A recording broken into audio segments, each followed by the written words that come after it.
Welcome to Tianjin in North China, where the 25th Shanghai Cooperation Organization Summit is taking place right here. Yes, you're watching this special joint program from CGTN and SCO TV channel from Kazakhstan. I'm Ainur Imangali. And I am Xinchen. This is the fifth time China has hosted the summit since the Shanghai Cooperation Organization, or SCO, was founded 24 years ago, and it is expected to be the largest gathering yet. Chinese President Xi Jinping will chair the 25th meeting of the Council of Heads of State of the SCO, as well as the SCO Plus meeting, and deliver keynote speeches. Following the SCO Astana Summit in 2024, China once again assumed the rotating presidency, with the summit scheduled for August 31st and September 1st in Tianjin. Among the high-profile participants are Kazakh President Kassym-Jomart Tokayev, Russian President Vladimir Putin, and Indian Prime Minister Narendra Modi. And Ainur, this is your first time visiting Tianjin, Yes. a beautiful coastal city in North China. So tell us a little bit about your first impressions of this city. Yes, my first impression was of these big, beautiful buildings illuminated with the lightning show, and that impressed me a lot because it showed the warm and welcoming atmosphere for all who arrived here in the city. But it also illustrated the vibrancy and dynamism of the city, and I think it's very important. And I think the thing that you've been describing, that we actually prepared this video for our audiences to also see, to capture this night view of Tianjin. Our backdrop, look at this. I think this exactly. is you've been talking this is about, what right? I'm talking about, right? It was so Look at beautiful. that. Yeah, the gorgeous. vibrant, the dynamic, whatnot. But for anyone visiting Tianjin, the trip is not complete wow. without What do a you have little here? taste of the local flavors. Tianjin Mahua, so basically it's fried twisted dough sticks. Do you want to try it out? Yes, absolutely. Some local flavor. Yeah, absolutely, yeah. No. How do you like it? Yeah, it's a bit salty. So I believe there are plenty of different flavors, sweet one, a little bit sour ones, and with different fillings or whatnot. Yeah, it's tasty. Yeah, absolutely. Thank you. So definitely that we can see the city offers plenty of charm that it can add to the summit happening this year in Tianjin. And let's now dive into the SCO Tianjin Summit, and our colleague Wang Mengjie has the story. China, which assumed the SCO's rotating presidency in July last year, will host the largest ever gathering of the organization in Tianjin. President Xi Jinping will meet with the leaders of more than 20 countries and 10 international organizations to outline China's new thoughts and proposals for promoting what's known as the Shanghai spirit. President Xi Jinping will join other member state leaders in signing and issuing the Tianjin Declaration, approving the SCO's development strategy for the next decade, and releasing statements marking the 80th anniversary of the victory in the World Anti-Fascist War and the founding of the United Nations. They will also adopt a series of documents on strengthening security, economic, and people-to-people cooperation, mapping out the direction of the SCO's future development. As the SCO chair, China has hosted more than 100 events to advance cooperation among member states, covering politics, security, economy and trade, energy, and people-to-people exchanges. This year is a year of sustainable development. It is the theme of the year proposed by Chinese chairmanship, and sustainable development will be paid much attention, including ecology, climate change, and social economic development, which in turn includes green energy, transportation, connectivity, facilitating of trade and investment, and digital economy. Ensuring security while promoting common development. These are the cornerstones of the Shanghai Cooperation Organization. Launched in 2001 by 6 founding members, the SCO expanded to 10 full members this year, with 2 observer countries and 14 dialogue partners. They represent nearly half of the global population and about a quarter of the world's GDP. Wang Mengjie, CGTN, Beijing. The Tianjin Summit is set to build on the commitments made in Astana in 2024, where member states pledged deeper cooperation in counterterrorism, renewable energy, and the digital economy. Ainur, you covered that very summit in Astana in 2024. Help us to recap some of the highlights from that summit in 2024.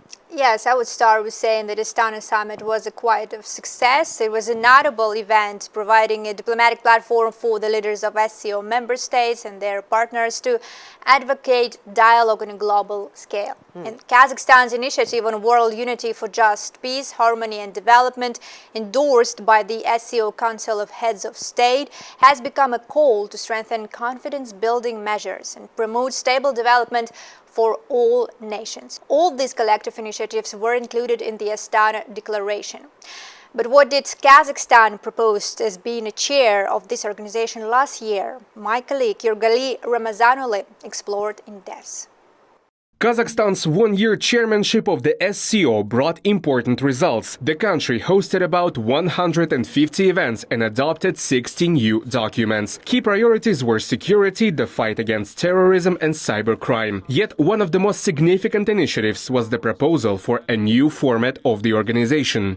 During Kazakh chairmanship, we launched SCO Plus format, which is kind of like a game changer for whole organization. Kazakhstan's chairmanship ushered in a new phase for the organization, marked by stronger trade and economic ties. This year's China's leadership has further boosted SCO's influence, both within the bloc and on the global stage. We wish best of luck to Chinese chairmanship this year, because we expect to expand the dialogue between our countries, all of the SCO member countries and SCO Plus members.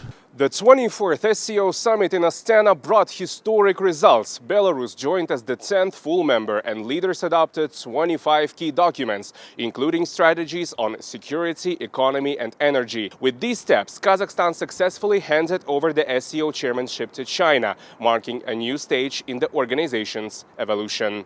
Yergali Ramazanule, Astana. The SCO is not only about security and strategic development, it's also about people-to-people ties. And I've noticed that there are more Kazakh visitors in China and more Chinese travelers going to Kazakhstan. Definitely. And on that note, let me tell you about a new joint project that will foster cultural exchange and cultural dialogue between two of our nations. It's called Silkway Star. 12 countries, 12 artists, 12 jury members all have come together for Silkway Star. Broadcasters call it more than just a music project, but a new cultural brand of Eurasia, celebrating the rich musical heritage of Asian parts of the continent. Representing China will be Zhang Heishuan, one of the first to land in Astana for the show. For me, Silkway Star is not just a competition, but also a chance to meet artists from different countries. It is a wonderful opportunity for cultural exchange. Backstage, Zhang Heishuan is deep in rehearsals with a live band. He is a winner of China's New Male Singer Awards and an alum of the hit show The Voice of China. Now he is working non-stop, practicing vocals, learning new choreography and coordinating outfits with his stylist.